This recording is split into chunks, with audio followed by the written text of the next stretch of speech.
बेटा इसके बाद चलते हैं न्यूमेरिकल नंबर 18.3 की तरफ।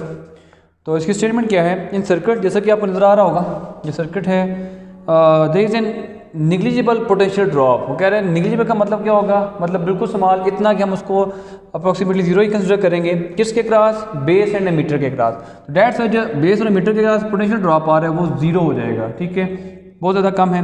और बीटा गेन जो हमारे पास है वो कितना है, वो 100। उसके बाद कैलकुलेट क्या बोला है उसने हमें कैलकुलेट करने का, बेस करंट, आपने बेस करंट फाइंड आउट करना है, कलेक्टर करंट फाइंड आउट करना है, ठीक है, कलेक्टर वोल्टेज फाइंड आउट करनी है, और साथ में आप लोगों ने collector ammeter voltage find out करनी होगी, ठीक है। सबसे पहले फार्मूला देखें, तो फार्मूला वही जो भी हम लोग यूज़ कर भी चुके हैं, base current is equal to collector current divided by base current. अब ये फार्मूला इसमें यूज़ होना है। तो सबसे पहले आप लोग हम करते हैं कैलकुलेट, क्योंकि इसमें हमारे पास ऑलरेडी कलेक्टर करंट नहीं है, ठीक है, हम लोगों ने वो भी फाइंड आउट करना है, तो इसमें आप लोग डायरेक्टली इसको यूज़ नहीं कर सकते। सबसे पहले बेटा आप लोगों ने केवीएल अप्लाई करना है इनपुट लूप के ऊपर, यानी कि इस लूप के ऊपर आप लोगों ने केवीएल अप्लाई करना होगा।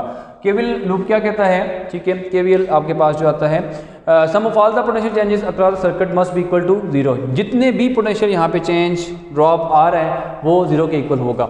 यहाँ से स्टार्ट करते हैं, वीसीसी, यहाँ पे जब वो करंट फ्लो करके आएगा तो यहाँ पे क्या जो वोल्टेज है, ठीक है, V is equal to I R, तो आई बी इंटू क्या आ जाएगा, आर बी, ठीक है। यहाँ से फिर आगे वो किस में जा रहा है, बेस और एमीटर में, बेस और एमीटर में, तो V B E is equal to क्या आ जाएगा, जीरो। यहाँ पे देख सकते हैं बेटा आप लोग V C C I B R B minus P B is equal to क्या आ जाएगा, जीरो। अब इधर से आप लोगों ने बेस करंट को क्या करना है, फाइंड आउट करना है। मैं फिर रिपीट करता हूँ, बेस करंट को फाइंड आउट करना है, तो वैल्यूज को पुट कर लें। वी सी सी की वैल्यू देख लें, यहाँ पे पिछली न्यूमेरिकल की तरह 9 वोल्ट यहाँ पे आ रही है, तो 9 माइनस बेस करंट बेटा आप लोगों ने क्या करना है, फाइंड आउट करना है। आपके पास आर बी की वैल्यू हमारे पास कितनी गिवन है, वो है बेटा आपके पास 800 किलो ओहम, जिसको आप लिख सकते हैं किलो की जगह 3 जीरो ऐड कर देंगे, 1 2 एंड 3, तो आपके पास ये वैल्यू आ जाएगी, ये वैल्यू आ गई base current minus V B E. तो बेस आपके पास एमीटर वोल्टेज जो है वो क्या है, वो जीरो आ जाएगी, तो इज इक्वल टू जीरो। इसका मतलब हमारे पास क्या वैल्यू आएगी, इस माइनस को उधर ले जाएं तो प्लस हो जाएगा, ये खत्म हो जाएगा, तो बेस इनटू ये वैल्यू आपके पास ऐड है यहाँ पे, और साथ में बेस करंट चाहिए तो 9 से इसको क्या कर देंगे, डिवाइड कर देंगे, तो आंसर क्या आ जाएगा हमारे पास रिजल्ट में, बेस करंट की बेटा आपके पास जो वैल्यू आ जाएगी वो आ जाएगी आपके पास 11.25 इंटू 10 रेज़ पावर माइनस 6, ठीक है। इसको आप लिख लेंगे 11.25 माइक्रो एम्पेयर। आंसर ये आता होता है 1.125 into 10 raise power minus 5। Point को इधर रिवर्स करेंगे तो वो -5 -1 तो -6 बन जाएगा। होपफुली यहाँ तक आपको क्लियर हो गया होगा।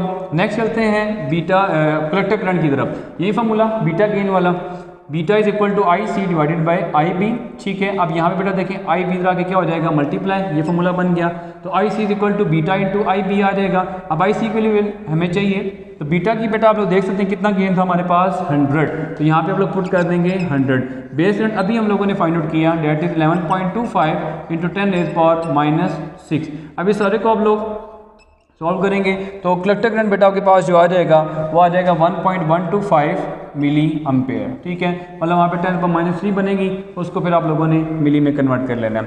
इसके बाद हम चलते हैं कलेक्टर वोल्टेज की तरफ। V C is equal to क्या आ जाएगा हमारे पास, आई सी इंटू आर सी, तो V C is equal to क्या आ जाएगा, आई सी की वैल्यू अभी हम यहाँ से निकाल सकते हैं 1.125 इंटू 10 रेज़ पावर माइनस 3, और आर सी की वैल्यू देख सकते हैं वो कितनी है, 1 किलो ओहम, ठीक है। तो आप लोग यहाँ पे क्या लिख लेंगे 1 इंटू 10 रेज़ पावर 3 या 1000। तो जब इसको आप लोग बेटा सॉल्व करेंगे तो कलेक्टर वोल्टेज आपके पास जो आंसर दे देगी आपको वो 1.125 वोल्ट आ जाएंगे। होपफुली ये भी स्टेप आपको क्लियर हो गया होगा। अब लास्ट स्टेप ये है हमारे पास, जो एक चीज़ रहेगी कि कलेक्टर एमीटर वोल्टेज, और वो आपके पास आउटपुट में आ जाएगी कलेक्टर एमीटर वोल्टेज, ठीक है। इसके लिए पहले आप लोगों ने इधर अप्लाई किया था केवीएल, अब आप लोगों ने इस साइड पे यानी कि आउटपुट पे आप लोगों ने क्या करना है, अप्लाई करना है, ठीक है। तो यहाँ पे देख सकते हैं बेटा आप लोग, सबसे पहले यहाँ पे VCC, ठीक है, यहाँ पे क्या आ जाएगा ICRC, और साथ में कलेक्टर और एमीटर, तो कलेक्टर एमीटर यहाँ पे आ जाएगा, इसके तरह जो वोल्टेज आएगी वो क्या आ जाएगी, VCE। तो यहाँ पे देख सकते हैं VCC minus VC minus VCE, इसको आप लोग ICRC भी लिख सकते हैं। मैंने इस तरह से लिखा है क्योंकि ऑलरेडी आपके पास VC का आंसर आ चुका है, डायरेक्ट आप लोगों ने यहाँ पे इसको पुट कर देना है, कैलकुलेट करने की जरूरत नहीं है। तो VCC की वैल्यू क्या आती है हमारे पास 9 माइनस VC का आंसर क्या आया 1.125, और इसको इधर लें तो VCE, तो इसके बेटा जो आपके पास आंसर आ जाएगा वो आ जाएगा आपके पास 7.875 वोल्ट। तो ये आपके पास किसका आंसर है बेटा? VCE यानी कलेक्टर एमीटर वोल्टेज। तो होपफुली आपको न्यूमेरिकल समझ आ गया होगा 18.3। इसके बाद हम चलते हैं नेक्स्ट न्यूमेरिकल की तरफ जो कि है 18.4। 18.4 की स्टेटमेंट देखें, calculate the output of the op amp circuit. हमारे पास एक ऑपरेशन एम्पलीफायर है जिसकी डायग्राम बेटा यहाँ पे आप देख सकते हैं, आपको गिवन है डायग्राम इसकी। अब इसमें सबसे पहले क्या है, दो आपके पास इनपुट के तौर पे और यहाँ पे आपके पास समझ आउटपुट आपके पास आ रही है। आपने सबसे पहले ये जज करना है ये इन्वर्टिंग है या नॉन इन्वर्टिंग है। तो आप देख लें इसका जो पॉजिटिव एंड है ये वाला पॉजिटिव, इसको हम लोगों ने ग्राउंड किया हुआ है, इसका मतलब ये कौन सा है, ये बेटा आपके पास इन्वर्टिंग ऑप एम्प आ जाएगा।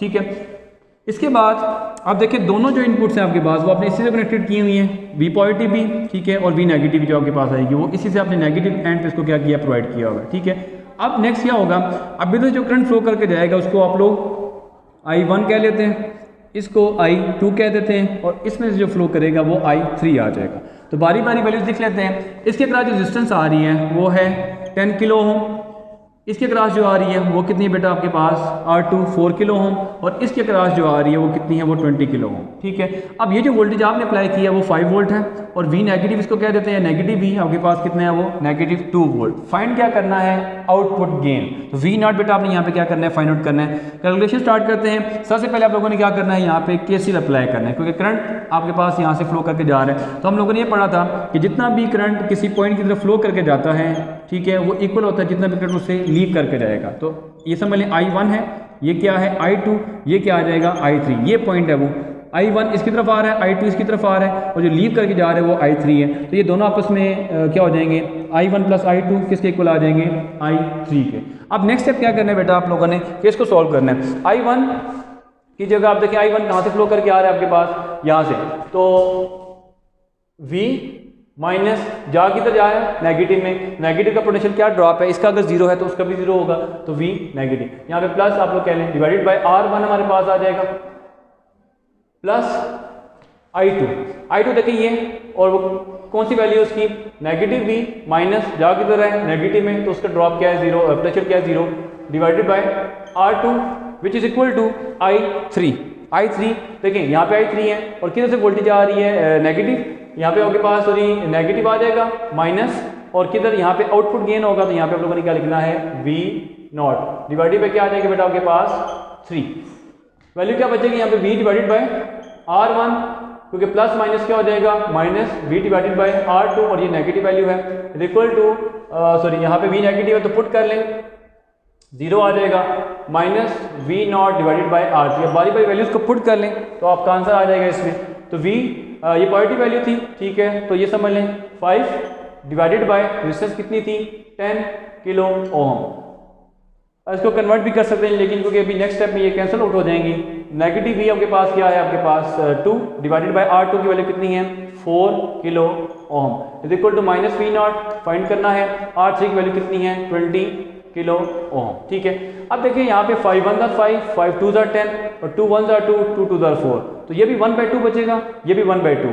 ठीक है, तो ये सारा क्या हो जाएगा, कैंसिल आउट। आंसर हमारे पास क्या आ जाएगा, 0 minus V naught divided by 20 kilo ohm. अब ये वैल्यू इसके साथ जाके मल्टीप्लाई होगी, 0 multiply by 20 is equal to minus V naught. तो आप देख सकते हैं कि V नॉट का जो आंसर आ जाएगा बेटा वो कितना आ जाएगा, 0। इसका मतलब यहाँ पे जो आपके पास गेन आएगा डेट इज इक्वल टू 0। ठीक है, होपफुली आपको न्यूमेरिकल समझ आ गया होगा। ये भी इंपॉर्टेंट है आपके पेपर के पॉइंट ऑफ व्यू से, और जो अभी हम लास्ट परफॉर्म करने जा रहे हैं ये भी आपका पेपर के पॉइंट ऑफ व्यू से बहुत इंपॉर्टेंट है, बोर्ड के पेपर में ये आ भी चुका है। ठीक है, इसकी स्टेटमेंट क्या है, 18.5 calculate the gain of non inverting amplifier. अब यहाँ पे उसने मेंशन कर दिया नॉन इन्वर्टिंग, अब ये इन्वर्टिंग था, नॉन इन्वर्टिंग। यहाँ पे देख सकते हैं कि दोनों में डिफरेंस क्या है, कि यहाँ पे आप लोगों ने पॉजिटिव के ऊपर क्या किया, इनपुट अप्लाई किया, तो V पॉजिटिव, यहाँ से आप लोगों ने इनपुट अप्लाई किया। अब इसका मतलब ये होगा कि ये वाला एंड 0 पे नहीं है, तो ये वाला भी 0 पे नहीं होगा।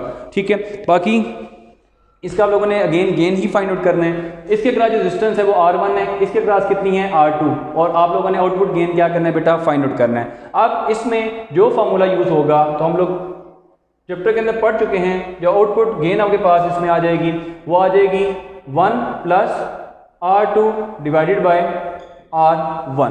ठीक है, तो ये आउटपुट गेन आपके पास, जिसको आप लोग ऐसे प्रेजेंट कर सकते हैं। अच्छा, इसमें वैल्यूज़ को पुट करने हैं। 1 + R2 की वैल्यू क्या है बेटा 40 किलो ओम और R1 की वैल्यू 10 किलो ओम। ठीक है, तो यहाँ पे देखें 0 0 से कैंसिल हो जाएगा, ये किलो ओम से। ठीक है, तो 4 बचेगा पीछे, क्योंकि 4 को 1 से डिवाइड करेंगे अगेन 4 ही आ जाएगा।